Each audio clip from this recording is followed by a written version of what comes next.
സിനിജി, നവീൻ ബാബു വിഷയത്തിൽ തെളിവുകൾ സംരക്ഷണം എന്ന കുടുംബത്തിലെ ഹർജി 26ലേക്ക് വിധി പറയാനായി കോടതി മാറ്റിയിരിക്കുകയാണ്. ഈ കേസിൽ തെളിവുകൾ സംരക്ഷിക്കണം എന്ന് കുടുംബം പറയുമ്പോൾ ഇപ്പോഴുള്ള അന്വേഷണ ഉദ്യോഗസ്ഥർ തെളിവുകളൊന്നും സംരക്ഷിക്കുന്നില്ല എന്നല്ലേ അതിൽ കുടുംബം ആരോപിക്കുന്നത്? അങ്ങനെ തന്നെ വേണം. കാരണം ഈ പരാതി ഉണ്ടായതിന് ശേഷവും ഈ പറയുന്ന പി ദിവ്യയുടെയോ പ്രശാന്തിൻ്റെയോ ഫോണുകൾ പരിശോധിക്കുകയോ അതിലുള്ള കാര്യങ്ങളൊക്കെ എന്തൊക്കെയാണെന്ന് ഈ കോടതിയിൽ സമർപ്പിക്കുകയൊന്നും ചെയ്തിട്ടില്ല. ഇത് സംബന്ധിച്ചുള്ള കേസ് ഡയറി കോടതിയിൽ ഹാജരാക്കണമെന്ന് ആവശ്യപ്പെട്ടപ്പോഴാണ് പിന്നീട് ഈ പ്രശാന്തിൻ്റെയും ജില്ലാ കളക്ടറുടെയും ഉൾപ്പെടെയുള്ള മൊഴികൾ പോലും രേഖപ്പെടുത്തിയത്. അപ്പോൾ ആദ്യം മുതലേ തെളിവുകൾ നശിപ്പിക്കപ്പെട്ടു എന്ന് മഞ്ജുഷ എന്ന് പറയുന്ന നവീൻ ബാബുവിൻ്റെ ഭാര്യ ആരോപിക്കുന്നുണ്ട്. മാത്രമല്ല നവീൻ ബാബുവിൻ്റെ സഹോദരനായ അഭിഭാഷകനും ഇക്കാര്യത്തിൽ വ്യക്തതയുണ്ട്. എന്താണെന്ന് വെച്ചാൽ ഈ സംഭവം നടന്ന സമയത്ത് ഇൻക്വസ്റ്റ് തയ്യാറാക്കുമ്പോൾ ഈ കുടുംബാംഗങ്ങൾ ആരും ഉണ്ടായിരുന്നില്ല. അപ്പോൾ ഇവിടെ എന്തൊക്കെ വസ്തുക്കൾ ഉണ്ടായിരുന്നു, നവീൻ ബാബുവിന് എന്തൊക്കെ സാധനങ്ങൾ അവിടെ നിന്ന് കിട്ടി, അവിടെ എന്തെങ്കിലും ചിതറിത്തെറിച്ച് കിടന്നിരുന്നോ, ഒരു മൽപ്പിടുത്തം നടന്നോ, ഒരു തെളിവുകളും ഒന്നുമില്ല. അപ്പോൾ അന്വേഷണ സംഘം ഈ കാര്യങ്ങളൊക്കെ തെളിവ് ശേഖരിച്ചു എന്ന് പറയുന്നതല്ലാതെ അതൊക്കെ എന്താണെന്ന് പൊതുസമൂഹത്തിന് മുന്നിലേക്ക് വിട്ടില്ല. അപ്പം നമ്മൾ കരുതുന്നത് എന്താ, ഇനി അതൊരു വലിയ ചർച്ചയായി മാറിയാൽ ആ ചർച്ച ഒരുപക്ഷെ കോടതിയെ സ്വാധീനിക്കുമെന്നുള്ളത് കൊണ്ട് പോലീസ് അത് പുറത്തു വിടാത്തതായിരിക്കും എന്നൊക്കെ കരുതി. പക്ഷേ അങ്ങനെയല്ല.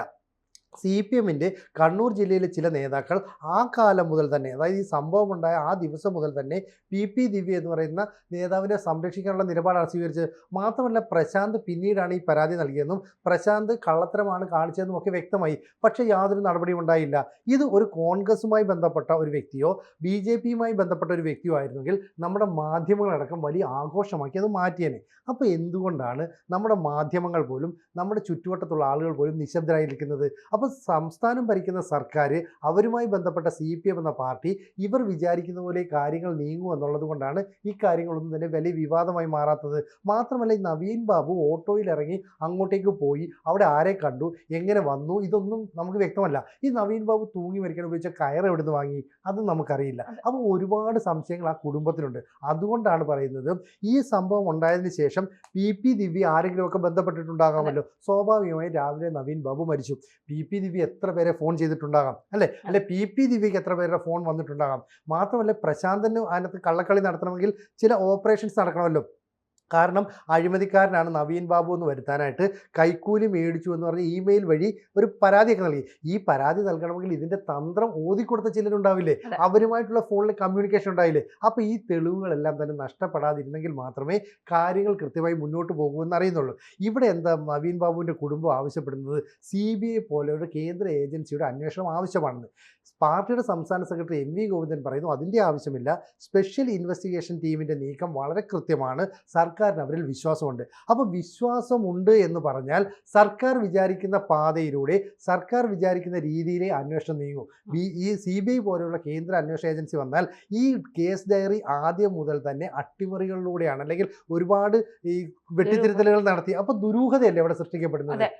ഇതിൽ ഏറ്റവും പ്രധാനപ്പെട്ട കാര്യം എനിക്ക് ഇപ്പോൾ കോടതി ചോദിക്കുന്നത് CBI അന്വേഷണം ആവശ്യപ്പെടാൻ എന്തൊക്കെ കാരണങ്ങളാണ് എന്നാണ് കോടതി നേരത്തെ ചോദിച്ചത്. അപ്പോൾ തീർച്ചയായിട്ടും ഈ തെളിവുകളൊന്നും സംരക്ഷിക്കപ്പെടുന്നില്ല എന്നുള്ളത് ഒരു പ്രധാനപ്പെട്ട കാര്യമാണ്. ആ കാര്യം സംരക്ഷിക്കണമെന്നാവശ്യപ്പെട്ട് നവീൻ ബാബുവിന്റെ കുടുംബം കോടതിയെ സമീപിക്കുമ്പോൾ തെളിവുകൾ പോലീസ് സംരക്ഷിക്കപ്പെടുന്നില്ല എന്നുള്ളൊരു വ്യാഖ്യാനം കൂടെ അതിൽ വരും. അപ്പോൾ അത് കോടതി എന്തായാലും അത് മുഖവിലേക്ക് എടുക്കും എന്നുള്ള കാര്യത്തിൽ സംശയം വേണ്ട. മാത്രമല്ല ഈ പി ദിവ്യയെ വീണ്ടും സ്ഥാനക്കയറ്റം നൽകിക്കൊണ്ട് പിന്നെ മുൻ പഞ്ചായത്ത് ജില്ലാ പ്രസിഡന്റ് സ്ഥാനത്തേക്ക് തന്നെ പി ദിവ്യയെ കൊണ്ടുവരാനുള്ള സാധ്യതകളുണ്ട്. ജാമ്യ വ്യവസ്ഥയിൽ ഇളവുകൾ നൽകിക്കൊണ്ട് പി ദിവ്യ വീണ്ടും കണ്ണൂരിലെ രാഷ്ട്രീയത്തിൽ സജീവമാകാൻ പോകുന്നു എന്നുള്ള വിവരങ്ങൾ പുറത്തു വരുന്നു. മാത്രമല്ല പല ദുരൂഹതകളും പലരും പല ഭാഗത്തു നിന്നും ആരോപണങ്ങളായി ഉയർത്തുന്നുമുണ്ട്. അതിൽ എത്രത്തോളം സത്യാവസ്ഥ ഉണ്ട് എന്ന് നമുക്കറിയില്ല.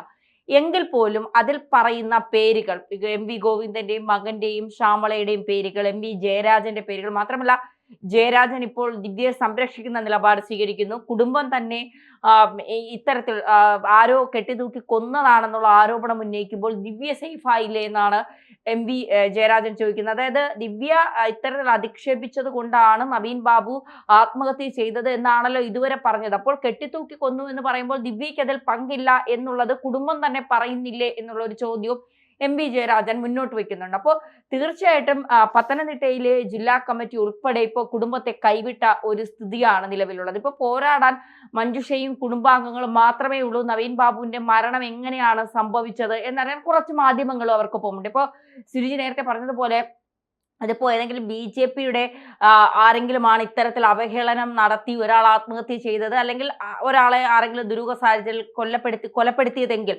തീർച്ചയായിട്ടും ഈ മാധ്യമങ്ങൾ ആഘോഷിച്ചേനെ. പ്രത്യേകിച്ച് ഇടതുപക്ഷ ചിന്താഗതിയുള്ള തീവ്ര മുസ്ലിം ചിന്താഗതിയൊക്കെ ഉള്ള മാധ്യമങ്ങൾ ഇത് വലിയ രീതിയിൽ ആഘോഷമാക്കിയേനെ. പക്ഷേ നവീൻ ബാബുവിന്റെ വിഷയം വന്നതിനു ശേഷം 1-2 ദിവസം മാധ്യമങ്ങൾ ഇത് ചർച്ച ചെയ്തു അല്ലാതെ നമുക്കറിയാം, ഹേമ കമ്മിറ്റി റിപ്പോർട്ട് പുറത്തു വന്നപ്പോൾ പോലും ഇക്കിളി കഥകൾ പറയാൻ മാധ്യമങ്ങൾ കാണിച്ച ആ മത്സരം പോലും നവീൻ ബാബുവിന്റെ വിഷയത്തിൽ ഇല്ലായിരുന്നു എന്നുള്ളതാണ് നമ്മളെയൊക്കെ അതിശയപ്പെടുത്തുന്നത് എന്നുള്ളത്. കുറച്ച് ഓൺലൈൻ മാധ്യമങ്ങൾ ഉള്ളത് കൊണ്ട് മാത്രം ഈ വിഷയം ഇപ്പോഴും ചർച്ച ചെയ്യപ്പെടുകയാണ് എന്നുള്ളത്. കാരണം ഇതിന്റെ സത്യം തെളിയണം. കുടുംബത്തോടൊപ്പം ഇപ്പോൾ കുറച്ച് മാധ്യമങ്ങൾ മാത്രമേ ഉള്ളൂ. അവർക്ക് സമൂഹത്തിലെ കുറെ നല്ലവരായ നവീൻ ബാബുവിനെ സ്നേഹിക്കുന്ന ആളുകൾ മാത്രമേ ഉള്ളൂ. അപ്പൊ തീർച്ചയായിട്ടും ഒരു CBI അന്വേഷണം അവർ ആവശ്യപ്പെടുമ്പോൾ അവരുടെ കയ്യിൽ കൃത്യമായി എന്തിനാണ് ഞങ്ങൾ CBI അന്വേഷണം ആവശ്യപ്പെടുന്നത് എന്ന് കോടതിയെ അറിയിക്കാനുള്ള കൃത്യമായ വിവരങ്ങൾ നവീൻ ബാബുവിന്റെ കുടുംബത്തിലെ അല്ലെങ്കിൽ നവീൻ ബാബുവിന്റെ ഭാര്യയിൽ ഉണ്ട് എന്നുള്ളത് തന്നെയാണ് CPM-നെ വലിയ രീതിയിൽ പ്രതിരോധത്തിലാക്കുന്നത്.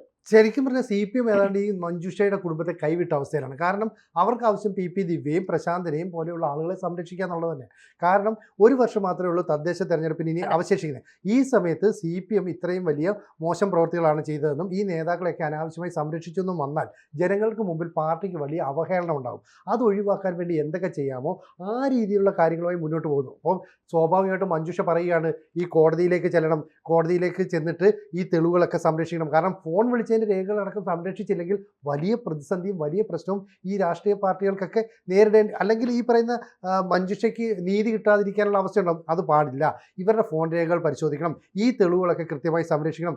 ആ രീതിയിൽ നമുക്ക് മുന്നോട്ട് പോകണം. ഇതാണ് കോടതിക്ക് മുമ്പിലെത്തിയത്. അപ്പോൾ പറയുകയാണ് കോടതി ഇത് ഡിസംബർ 26-ന് വീണ്ടും പരിശോധിക്കാം, അല്ലെങ്കിൽ അന്ന് വിധി പറയാം. അപ്പോൾ ഓരോ ദിവസവും നീട്ടി പോകുമ്പോൾ വൈകുകയല്ലേ നീതി എന്ന് പൊതുജനങ്ങൾക്ക് സാധാരണക്കാർക്കൊക്കെ സംശയമുണ്ട്. ശരിക്കും പറഞ്ഞാൽ മഞ്ജുഷയോടൊപ്പം നിൽക്കുന്ന കുറച്ച് മാധ്യമങ്ങൾ, നമ്മളെപ്പോലെയുള്ള കുറച്ച് ഓൺലൈൻ മീഡിയ, ഇവർ മാത്രമല്ലേ സത്യം പറയുന്നത്. മറ്റുള്ളവർ മുഖ്യധാരാ മാധ്യമങ്ങളും പത്രങ്ങളും ഒക്കെ തന്നെ എന്ത് ചെയ്യുന്നു, മറ്റു വാർത്തകൾ കിട്ടുമ്പോൾ അതിന്റെ പുറകെ പോകുന്നു.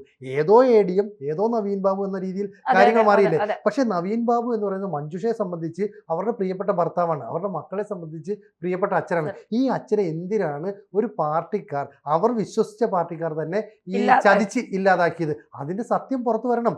അത് വന്നേ പറ്റൂ. അങ്ങനെ സത്യം പുറത്തു വന്നാൽ കുറേ റിയൽ എസ്റ്റേറ്റ് കച്ചവടം, അതുപോലെ തന്നെ CPM-ന്റെ ഉൾപാർട്ടിയിലുള്ള ചില വിഭാഗീയ പ്രവർത്തനങ്ങൾ, ഇതെല്ലാം തന്നെ പുറത്തു വരും. മാത്രവുമല്ല, ഒരു പാർട്ടി സെക്രട്ടറിയായ MV ഗോവിന്ദൻ വന്നിച്ചു പറയുകയാണ്, ഞാനിനി ഒരിക്കലും ഈ പറയുന്ന CBI അന്വേഷണത്തെ അനുകൂലിക്കില്ല, അംഗീകരിക്കില്ല. അപ്പോൾ കണ്ണൂർ ജില്ലാ സെക്രട്ടറി കളം മാറി, പത്തനംതിട്ട ജില്ലാ സെക്രട്ടറി കളം മാറി. ഇവരെല്ലാം മാറുന്നത് എന്തുകൊണ്ടാണ്? CPM-ന്റെ ഔദ്യോഗിക നിലപാട് ഇതാണെന്നുള്ളതാണ്. അപ്പോൾ പാർട്ടി നിലപാട് ഇങ്ങനെയാണെങ്കിൽ മഞ്ജുഷയ്ക്ക് ഇനി ആരാണ് നീതി മേടിച്ചു കൊടുക്കുക? അപ്പോൾ അവർ തന്നെ ഫൈറ്റിന് ഇറങ്ങേണ്ടി വരും. സ്വന്തം ഭർത്താവ് എങ്ങനെയാണ് മരിച്ചത്, അല്ലെങ്കിൽ അതിനകത്ത് ആരുടെയെങ്കിലും പ്രേരണ ഉണ്ടായിരുന്നു എന്ന് കണ്ടെത്തുന്നത് ആ കുടുംബത്തിന്റെ ആവശ്യമാണ്. വളർന്നു വരുന്ന 2 പെൺകുട്ടികളാണ്. തങ്ങൾക്ക് ഇന്നലെ വരെ സ്നേഹം നൽകി അച്ഛൻ വിട്ടുപോയി. മാത്രമല്ല മാധ്യമങ്ങളിലൊക്കെ ആ വാർത്ത നിറഞ്ഞു നിൽക്കുന്നു. ഒരു ദിവസമെങ്കിലും ഇത് വാർത്തയല്ലാത്ത ദിവസങ്ങളുണ്ടോ? അപ്പോൾ ഈ കുട്ടികൾ എവിടെ ചെന്നാലും, ഈ ഭാര്യ എവിടെ പോയാലും ഈ പത്രങ്ങളിൽ നിന്നോ ചാനലിൽ നിന്നോ ഇതിന്റെ വാർത്തകൾ വരും. അതിനേക്കാൾ നല്ലത് അവരാവശ്യപ്പെട്ട കാര്യങ്ങളിൽ കോടതി വളരെ പെട്ടെന്ന് ഒരു നിലപാട് സ്വീകരിക്കുക, അല്ലെ? അപ്പോൾ CBI അന്വേഷണം എന്ന് പറയുന്ന ആവശ്യവുമായിട്ട് ഇവർ വീണ്ടും മുന്നോട്ട് പോകുന്നു. അപ്പം ഈ എന്താ പറയുന്നത്, മനുഷ്യത്വപരമായ ഒരു നിലപാട് ഈ പറയുന്ന കോടതികളൊക്കെ സ്വീകരിക്കുമെന്ന് തന്നെ നമുക്ക് പ്രതീക്ഷിക്കാം. അങ്ങനെയാണെങ്കിൽ ഈ മഞ്ജുഷയ്ക്കൊക്കെ നീതി ലഭിച്ചേക്കാം. ആ രീതിയിൽ കാര്യങ്ങൾ മുന്നോട്ട് പോകുമെന്ന് നമുക്കിപ്പോൾ കരുതാൻ പറ്റുന്നുണ്ടോ? തീർച്ചയായിട്ടും അത്തരത്തിൽ കോടതിയുടെ ഭാഗത്തു നിന്നും മനുഷ്യത്വപൂർണ്ണമായ, അല്ലെങ്കിൽ ഇത്തരത്തിൽ ദുരൂഹ സാഹചര്യത്തിൽ മരിക്കുന്ന കുടുംബാംഗങ്ങളെല്ലാം കോടതിയെ സമീപിക്കുന്നത് നീതി കിട്ടുമെന്നുള്ള 100% ഉറപ്പിലും വിശ്വാസത്തിലുമാണ്. അത്തരം ഉറപ്പും വിശ്വാസവും കോടതികളുടെ ഭാഗത്തുനിന്നുകൂടി ഉണ്ടാകട്ടെ എന്ന് നമുക്ക് പ്രതീക്ഷിക്കാം.